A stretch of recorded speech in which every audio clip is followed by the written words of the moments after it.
Assalamualaikum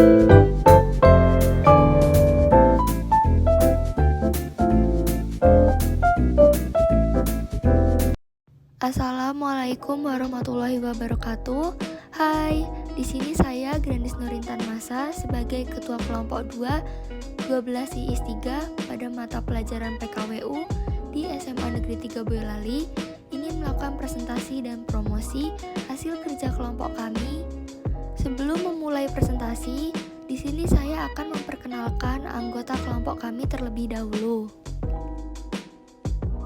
Untuk anggota kelompok kami, yang pertama ada Filza Anissa Agustina Rozak absen 7, kemudian saya sendiri Grandis Nur Intan Masa absen 11, kemudian Kurniawan Dwi Oktova absen 17, dan Lantip Nurseto absen 18, dan yang terakhir Muhammad Nafi Arazan absen 24.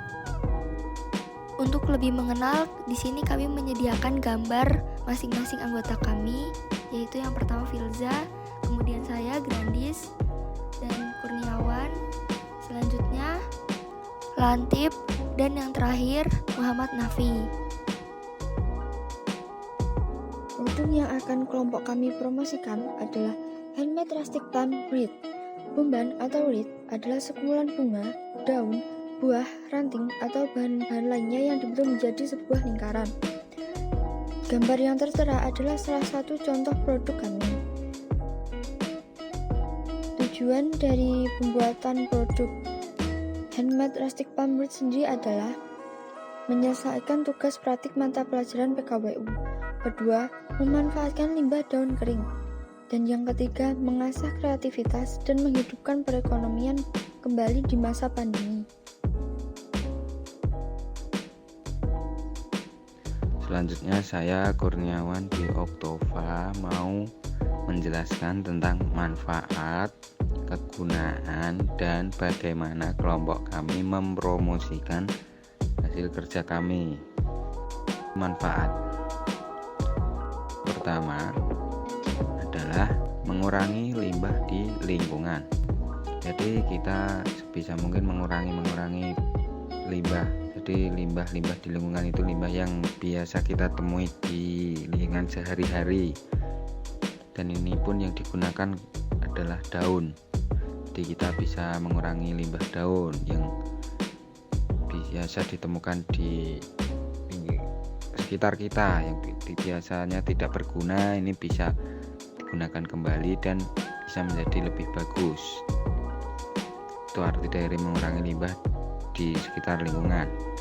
Yang kedua yaitu meningkatkan kreativitas siswa. Meningkatkan kreativitas siswa lebih tepatnya dalam mengolah barang-barang tak terpakai, yaitu barang-barang, contohnya tadi barang limbah daun yang sudah tidak terpakai menjadi barang yang memiliki suatu fungsi tertentu. Jadi kita pengolahan barang itu juga ada fungsinya, tidak asal olah saja barang-barangnya, biar bisa menjadi lebih bagus dan bisa digunakan atau memiliki fungsi tertentu. Namun halnya tidak lupa dengan nilai estetiknya. Yang sebelumnya biasanya daun hanya dibakar, biasanya limbah daun dibakar dan tidak mendapatkan hasil apa-apa, cuma adanya polusi udara karena membakar limbah. Sekarang kita bisa mendaur daun tersebut menjadi bermanfaat melalui proses-proses nanti yang kita buat, ada prosesnya pengolahan biar bisa lebih bermanfaat, lalu bisa kita jual dan bisa menghasilkan uang bagi kita. Ya, ini yang dimaksud bisa memiliki suatu fungsi tertentu, juga memiliki hasil bagi kita. Manfaat yang ketiga yaitu penghias ruangan. Penghias ruangan karena olahan kerajinan ini bersifat estetik. Estetik itu nilai estetik itu apa ya, Pak? Nilai estetik, nilai yang lebih berguna, yang bagus lah. Jadi bisa digunakan sebagai penghias dinding rumah, lebih estetik, lebih wah Jadi hiasan ini bisa menjadi penghias dinding rumah atau acara-acara tertentu. Ini contoh produknya yang biasanya ditempelkan di tembok-tembok rumah ataupun acara-acara tertentu. Itu misalnya di acara pernikahan itu ada samping-sampingnya ada daun-daun, itu kan biar bersifat lebih estetik acara tersebut. Selanjutnya, manfaat yang terakhir yaitu memberi kesan alami pada ruangan. Karena sebelumnya bahan yang dibuat kelompok kami adalah tumbuhan, maka kesan dalam ruangan menjadi alami atau segar, sejuk karena memakai benda hidup. Seperti kita berasa di luar lingkungan, yang di luar ada di bawah pohon-pohonan gitu kan, segar. Nah, ini kesan alami, yaitu biar ruangannya itu alami.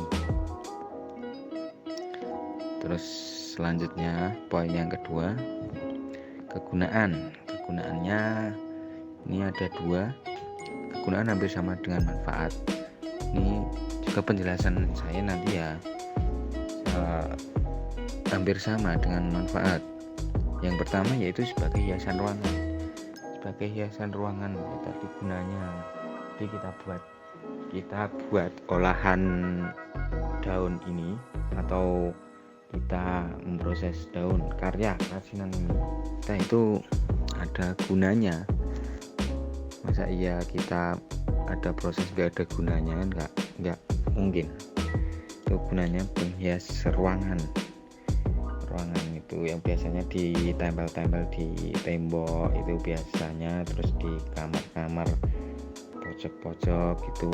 Terus yang kedua sebagai hiasan acara seperti lamaran dan pernikahan.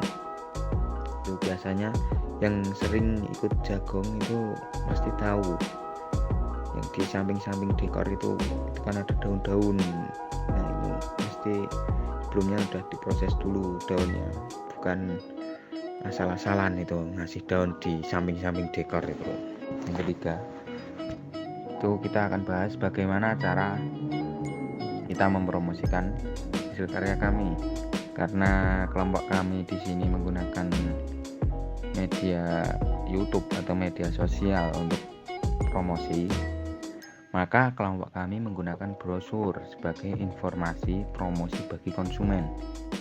Brosur adalah alat untuk mempromosikan barang atau jasa yang terbuat dari kertas yang di dalamnya memiliki informasi serta penawaran tentang produk tersebut. Informasinya ada berbagai informasi di dalam brosur tersebut. Ada nama barang atau merek, terus slogan, terus yang ketiga ada harga, tentu harga, ada kontak person atau kontak yang bisa dihubungi, terus ada contoh barangnya atau contoh hasilnya.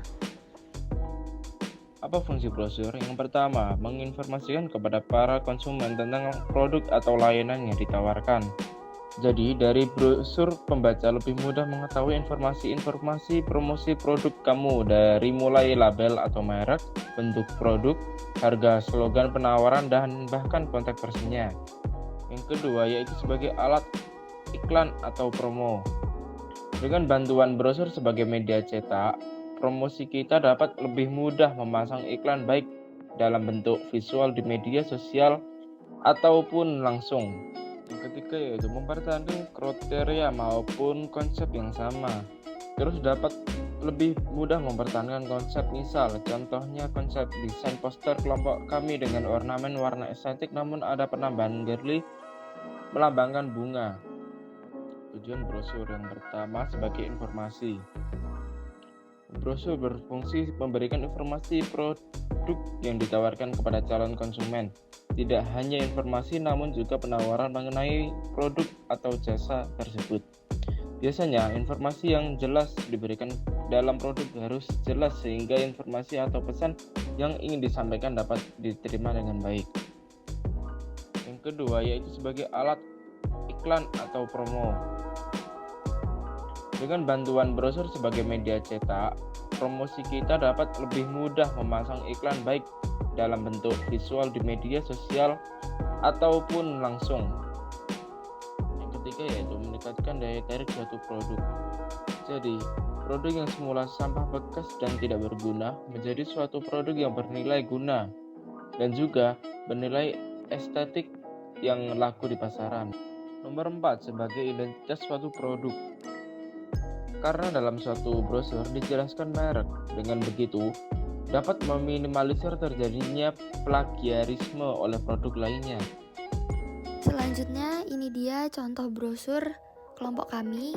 Seperti yang dijelaskan sebelumnya, di brosur kami ini terdapat merek, nama dari produk yang kami buat, kemudian pembuatnya yaitu kelompok 2 PKWU, kemudian ada contoh gambar kerajinannya, slogan, harga, dan kontak personnya.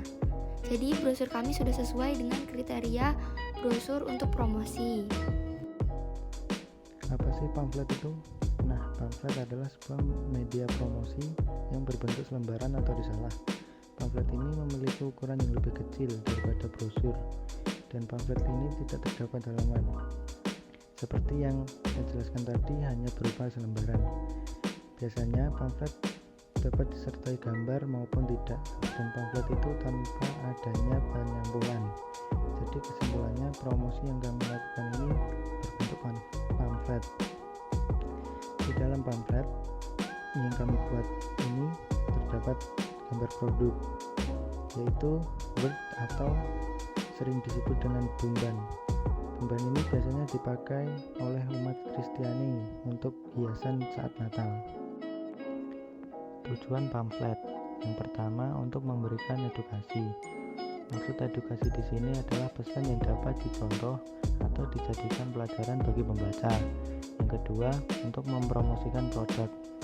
Dalam mempromosikan produk, bisa dengan cara memberikan informasi-informasi penting kepada konsumen mengenai produk yang dibuat. Yang ketiga, untuk memikat konsumen terhadap produk.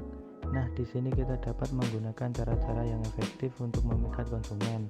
Misal, dengan memberikan diskon atau potongan harga, dengan memberikan gratis ongkir, buy one get one, atau juga bisa dengan memberikan hadiah dan lain-lain. Fungsi pamflet yang pertama yaitu menghimbau dan memberikan ajakan yang positif. Jadi maksudnya itu menghimbau atau menarik perhatian pembaca untuk membeli suatu produk karena produk tersebut memiliki manfaat yang positif. Yang kedua, memberikan informasi. Kalau di pamflet kelompok kami, informasi yang termuat adalah merek produk, pembuat produk, gambar produk, slogan, harga, dan kontak person. Yang ketiga, memberikan anjuran. Nah, di sini kami menjelaskan kalau yang berkaitan dengan hasil karya kelompok kami, yaitu anjuran untuk membeli barang tersebut karena dengan membeli barang ini dapat membantu mengurangi sampah di lingkungan sekitar dan mendukung kreativitas pelajar-pelajar Indonesia.